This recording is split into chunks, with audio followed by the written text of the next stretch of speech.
So yung una, engineering solutions, pangalawa, yung DAC cover and hold, pangatlo, yung reaksyon naman ng pamahalaan kasama ang international community.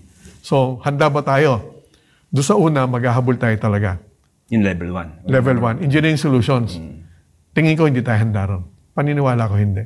Dahil marami ng pag-aaral nagsasabi, marami magko-collapse na struktura.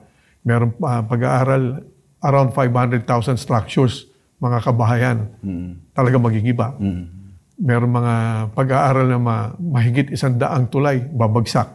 So, paano natin masasabing ready tayo sa level 1 of preparation? Parang hindi bumababa yung nasa statistics. Hindi, parang dumadami pa. Kasi 2004 pa ginawa yung pag-aaral yan. Ngayon, mas marami na tayong populasyon, mas marami na mga struktura na hindi natin alam kung sumunod.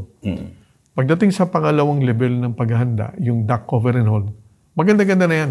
Palagay ko, maghahabol pa rin tayo, pero maganda-ganda na yan. Parang pasado na tayo dyan. Pagdating naman sa reaksyon ng pamahalaan, maganda na rin yun.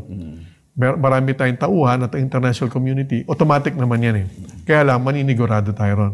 Magpapatawag nga kami ng pagpupulong muli para mag-ulat ng eksaktuhan ang mga taga-rescue, both from the private sector, unahin lang namin nasa government sector. Ibig sabihin, magre-report lahat from the uniform services, simulan sa AFP, ang Army, Navy, Air Force, kasama ng PNP, Coast Guard, Bureau of Fire.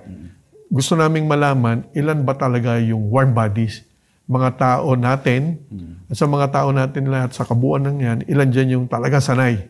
Yung meron training sa collapse structure rescue. May iba-iba pang level yan. Merong above ground, merong sa ilalim na ng building, merong high angle, di ba? At tingnan din natin mga equipments. Sapat ba sa dami? Meron tayong mga equipments sa tama, pero kulang. So, kailangan natin mag-inventaryo na regular.